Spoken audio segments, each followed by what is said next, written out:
when you have people in that space that you look up to that reach out to you to always ask your opinion on, things that are happening in the pop culture realm or the fashion space or in terms of like diversity and inclusion, you know, for me, that when that started happening, I was like, oh shit, like this is like, I mean, this is not just me like, you know, rattling off some tweets. Like people are actually like coming to me wanting to know my take on something that's happening on the here and now, and like people are gonna read that. There's always this feeling, for me at least, and I know with a lot of other actors, you think you get this one job and it's going to be like your breakout role, and you're going to work for the rest of your life.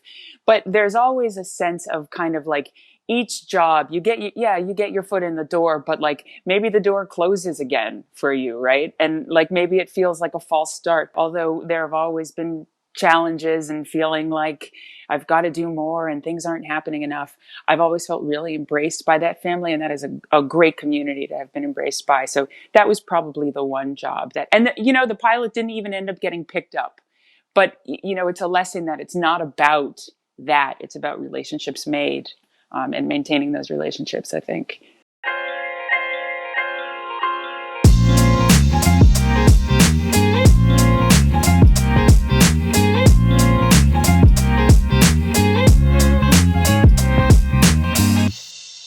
We talked, beforehand about, your experience in growing up. And I'm curious to know also, like, who were the people in your life that helped direct and facilitate, your nascence as an actor?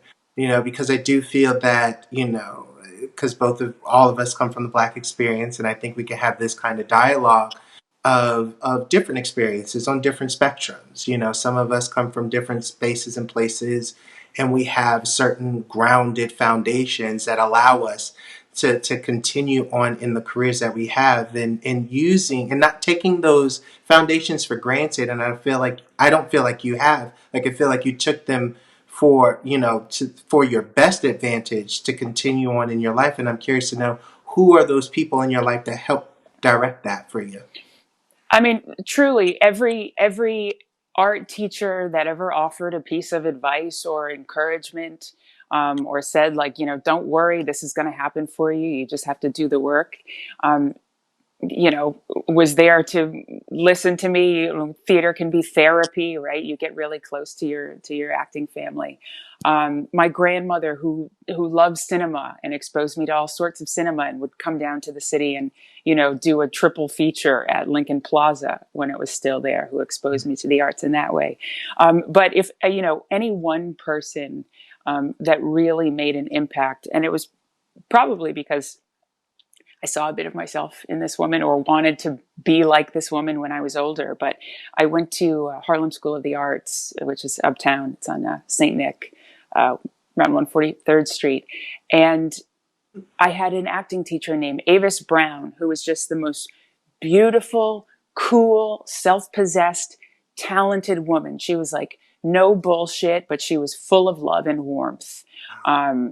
And a lot of that love was tough love from her. But she cast me in my first production of For Colored Girls Who Have Considered Suicide When the Rainbow Is Enough. I played Lady in Blue in that.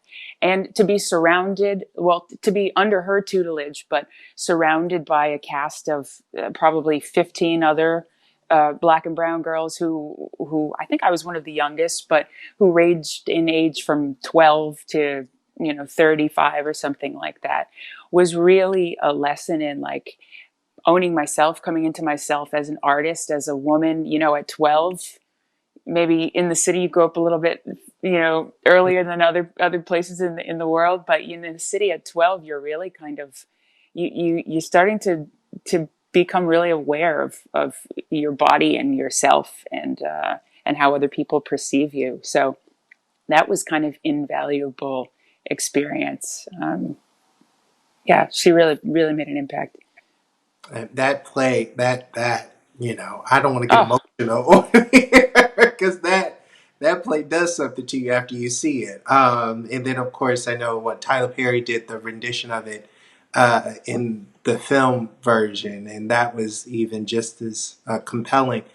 And I think that you allude to something of being grounded specifically in your Blackness. And Lewis, I as a person, as a fellow brother in the fashion industry as well, in different ways. Of course, you're in Europe, I'm here in the United States, but one and the same.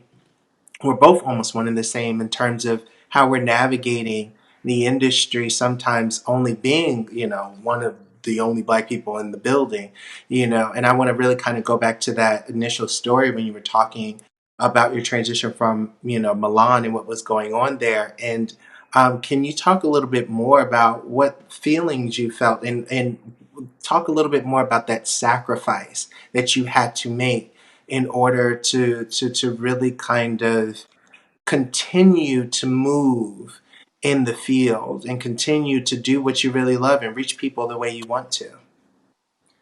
I mean, in Milan, I was just feeling really, really suffocated. I felt like I was being like stuffed into a box, and couldn't really get out of it, really couldn't move about in the space as I wanted to. Um, you know, I did play the game for,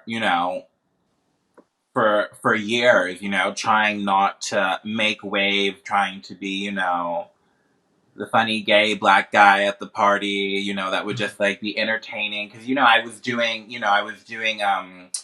fashion events and parties and hosting and door selecting and all of that. So I wasn't, it was all a very like superficial kind of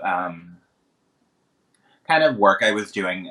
There was nothing too deep, and there was so much more I wanted to do in my career, and I felt like every time I tried to move sideways or up, there was just these invisible roadblocks that, we all know in the industry what those invisible roadblocks are. They're racism.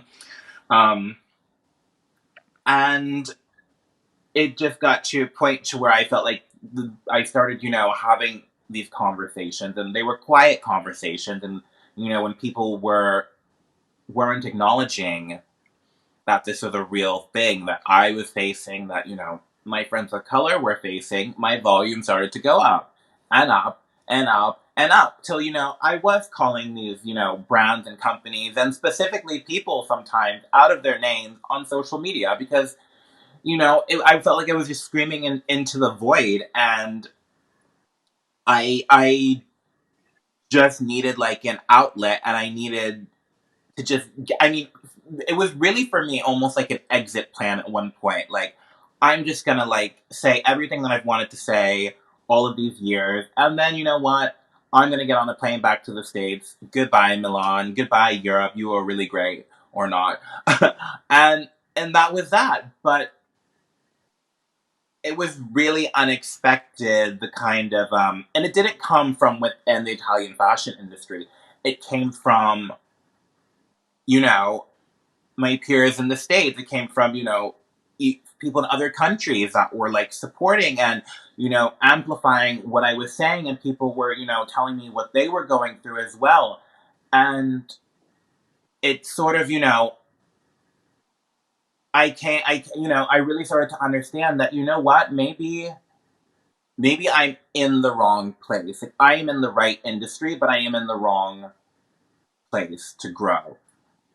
And yeah, I mean, for me, that was, I made the decision to permanently base myself here in Paris last year because after, I saw how the Italian fashion industry was reacting or not reacting, or the conversations that were being had or not had after the murder of George Floyd, I really understood that, like, nothing is going to change these people's mind or opinion, and there truly is like nothing I can say or do that is going to change anything.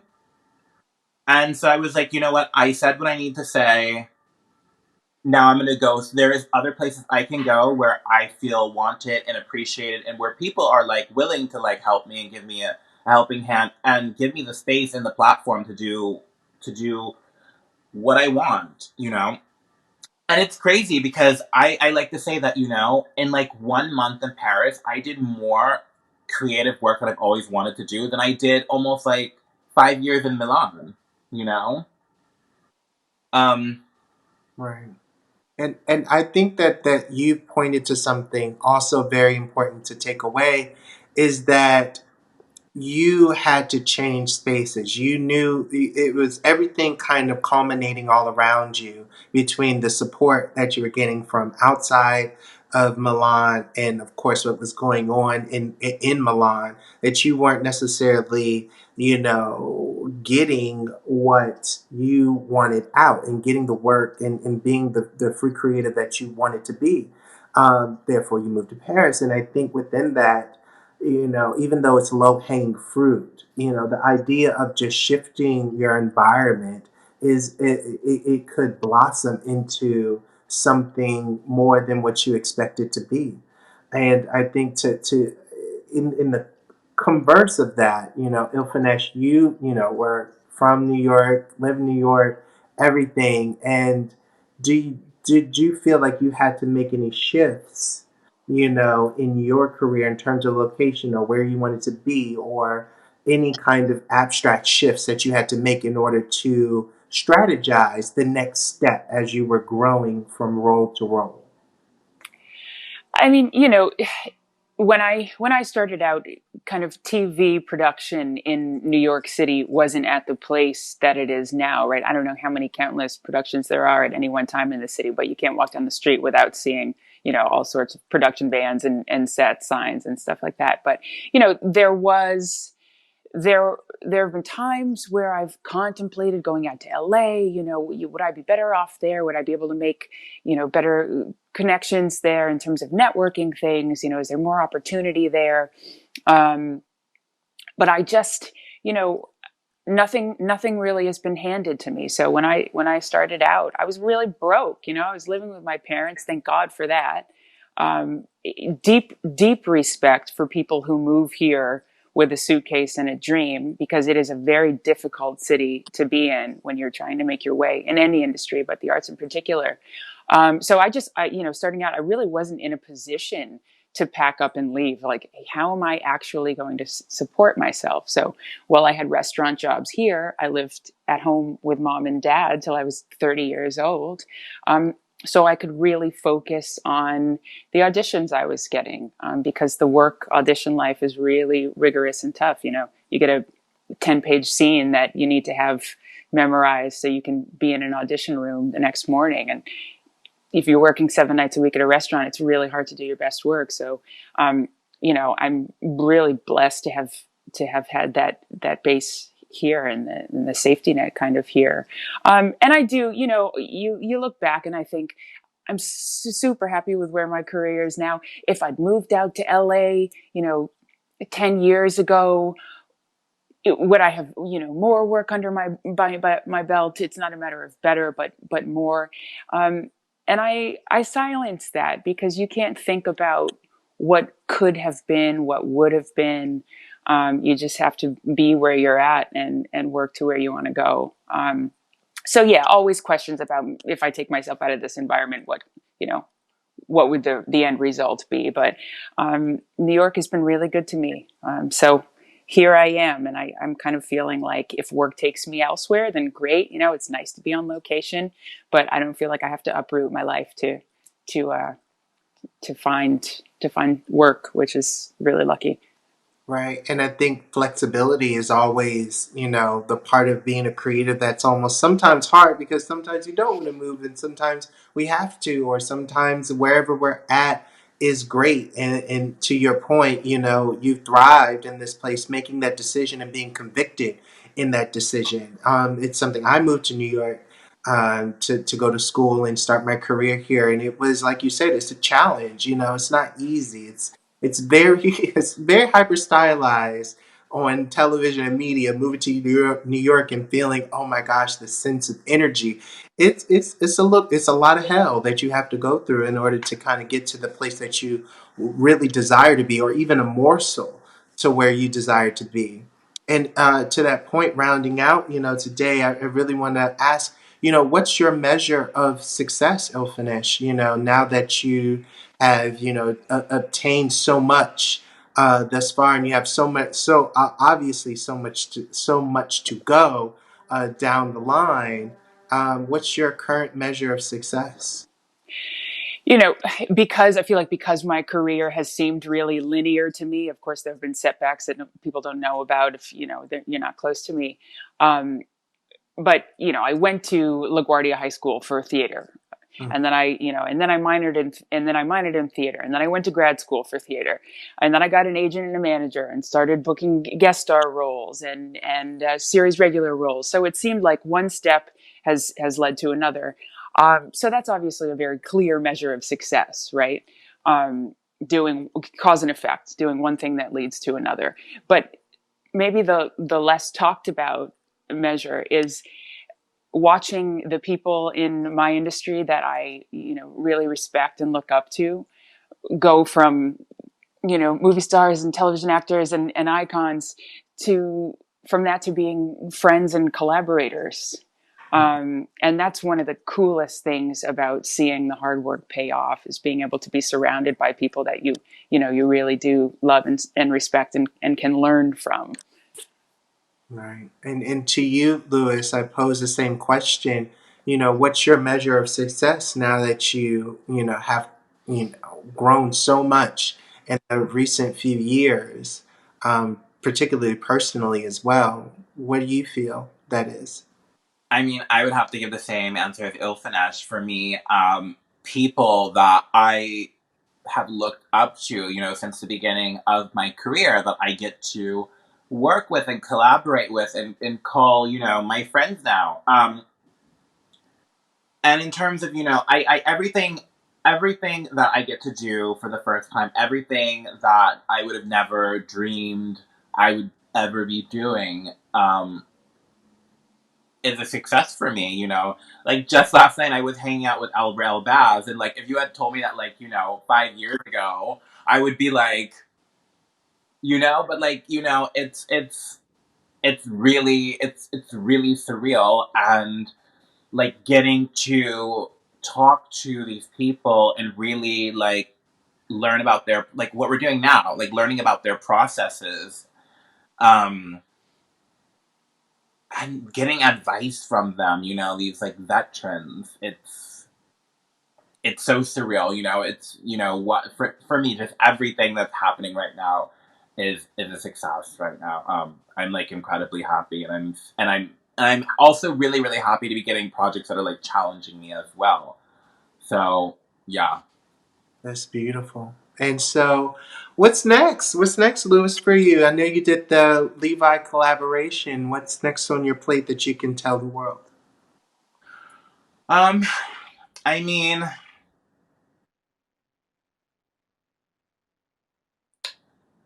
well, I mean, that I can talk. I mean, let's just say you might be seeing me on a screen soon. Okay. Stay tuned. I'll stay tuned for that. I love that obscurity. I'm the same way. Ilfinish. Don't think I'm sidestepping you. You too. Like, We're just wrapping our second season of Godfather. That premieres on April 18th. Hopefully, we get another season. I think we will, but it's a crazy industry, and you never know.